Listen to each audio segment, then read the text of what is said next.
Stockman or a GC quad or whatever, you know. Okay. So if something isn't performing well, or else there's something that can perform a bit better. Like I kind of know by my spin rates and my carry numbers and these kind of things. And do you go in, like, is it Ballinedy you do that, or is it? No, up here, Castletroy with the lads. Oh, Jack. Bay, do they? They have an indoor hitting area, yeah. Oh, I didn't know that. Yeah. They're moving up. Fair play to them.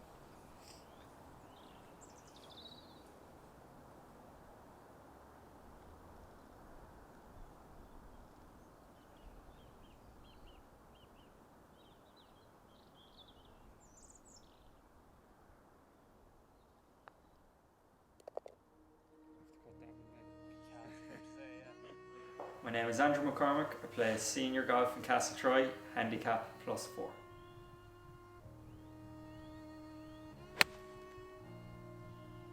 So it probably started out in the Castle West playing with my dad kind of in the evenings.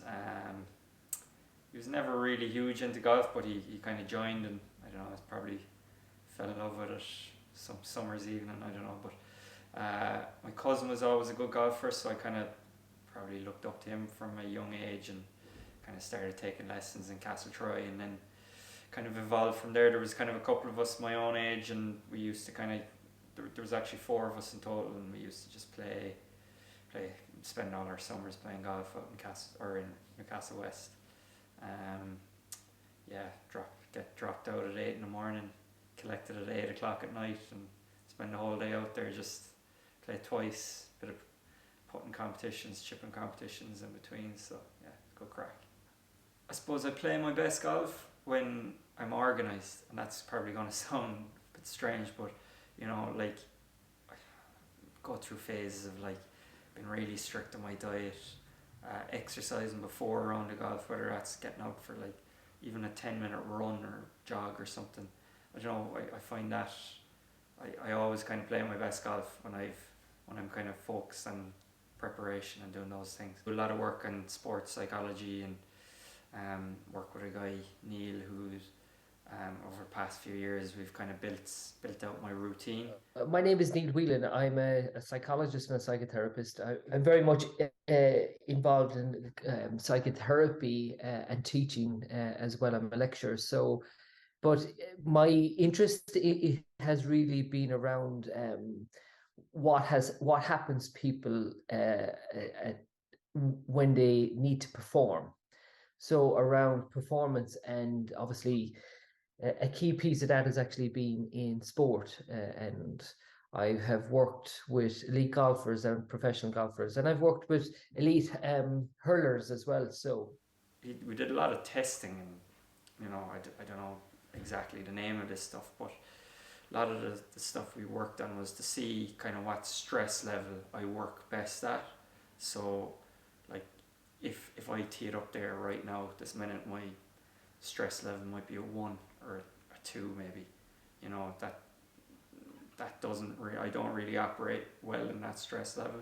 Kind of get bored, and but whereas we've noticed that I operate well between a 4 and a 6. We'll say if it's a scale of 0 to 10.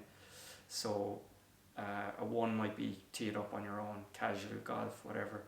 But a 4 to a 6 might be like in competition.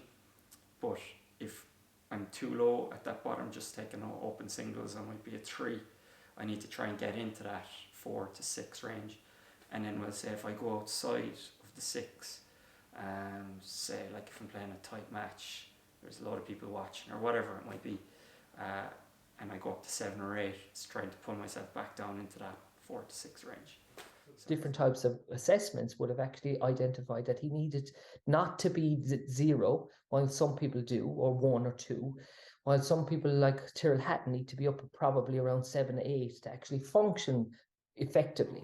So the way I'd structure my practice is, depending if I want to make a few swing changes or want to work on performance, I'll break it up. If I have 100 balls, I might break it up into blocks of 10.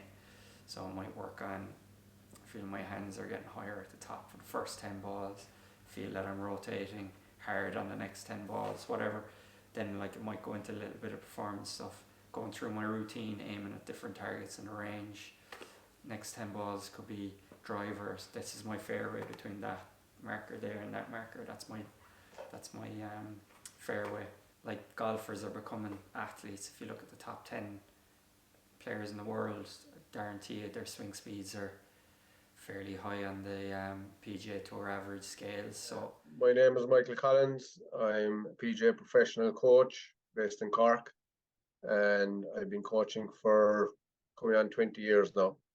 I started just coaching individually. I'm now the Ireland men's squad coach for last year and this year. I work with performance development in Golf Ireland as well, which is the under 17, under 15 panels, and area development as well, which would be more the all county system, which is more spread out around the county.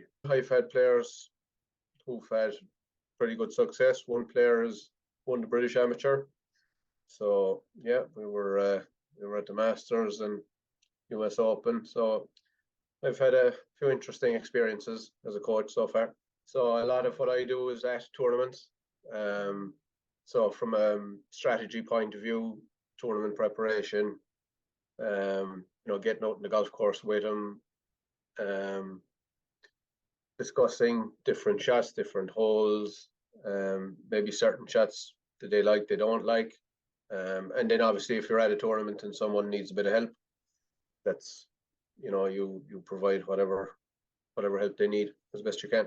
Distance off the tee is a significant advantage. So you need to hit it probably 270, 280 to have a chance of being competitive. In reality, that golf course gets very short very quickly, but it's not all about distance, but it does help. So and more importantly, if you're playing long seasons and you're practicing a lot, you do need to have balance in the body. It is important to be physically fit and ready to play. You're doing a lot of traveling, so there's a lot of aspects involved to make sure that you're physically fit. Again, physical fitness feeds directly into your ability to be mentally fit and stay mentally aware at the business end of it.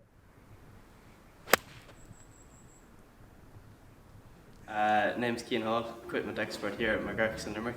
Golf is kind of weird, like obviously it changes every year. Rather, like let's say hurling, for example, like hurleys aren't going to change every year, they're the same thing, they're bog standard.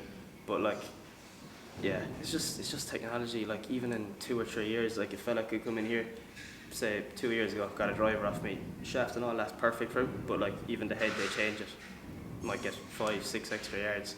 It's just companies know what they're doing, I suppose. In terms of Andrew, like he'll know himself anyway. Like he knows what he's going to be using. The main thing for Andrew, in terms of fitting, would be kind of just double checking that, like especially because I know Andrew goes to the gym a lot and stuff like that. So if swing speed and stuff is getting a lot faster, I'm gonna have to get him heavier shafts, stiffer shafts, different things like that. TrackMan takes all the guessing out of it. It does my job for me. Spin is the main thing. If the spin is really high, kind of tends to be, well, it can be two things. Either the shaft is too heavy is one thing, and the other thing is if it's not stiff enough. The spin really is after when you hit the ball and it's in the air, it's just whichever way it's rotating, spin, and then in golf it's judged by RPM, revs per minute. So like faster it's spinning, the higher that is. So like for example, if you fell out a wedge, a lot of loft on a wedge, so that spin could be up 10, 11,000, rather than if you use a driver, it's down around kind of 1.5, 2. That's really all spin is. Ball speed is how fast the ball leaves the club head. So like, to be fair, high handicappers, kind of your average golfer, it's not going to matter a whole pile, because like really it's the faster you swing it, the faster the ball speed's going to be. Now equipment has something to do with it as well, but like ball speed really, it's only for your likes of Andrew and your high level golfers is when you start looking at that, because your average golfer won't be able to generate it. Majority of teenagers who are fairly passionate about a sport like that, you want to play on the PGA Tour or you want to play on the PGA Tour, you want to become a professional golfer, so I suppose I improved every year, you want to with the amount of golf you play during the summer, but you know, it's kind of when you start to plateau, you probably question yourself. But you know, from the age of 13 to my early 20s anyway, at least mid 20s, I was actually getting better every year. So you know, I never limited it to say that I'm going to be a scratch player or whatever. I always had the aspirations of being a pro, but yeah, it's not that easy. I probably needed to get to like a +3 or +4 to play for Ireland. And yeah, I kind of gave it a go for a couple of years and made good gains, but plateaued. And then, you know, it was the time to make a decision what I wanted to do. I had to get a job, but like again, if I was good enough, I would have made it. But reality is like I wasn't. Like some of these guys are just incredibly good now. Like seeing some of the young lads coming up are just really, really good. You know. Any individual sport is tough. It's lonely. Spend an awful lot of time on your own practicing.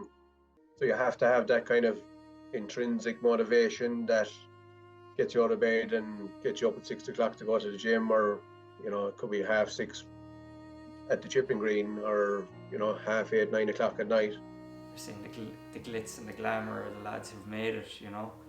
But when you go out and tour at the start, unless you've got a load of invites and kind of gain your tour card from invites, or go to tour school and get your card, you know, the mini tours are kind of a lonely place to be, you know, to be like on tour. It's like, forget about the money and the playing and the nice courses. You have to, like, what a lot of people don't realize is the lifestyle, you know.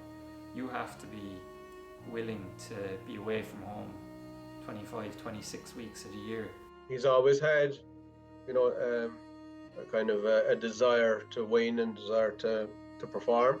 His main strength is his attitude and his kind of almost desire really to succeed. At some point I'll try and play maybe British Open qualifiers and that kind of stuff, you know, but I've a few things in the pipeline golf wise, you know, that I want to kind of get going before I kind of get back very committed to practice and play. I haven't given up on it now, like I'm going to try and get better and better and see where it goes, you know. Well, he's well capable of competing, yeah. He's competed before at a high level in tournaments. He's been successful and he will be again.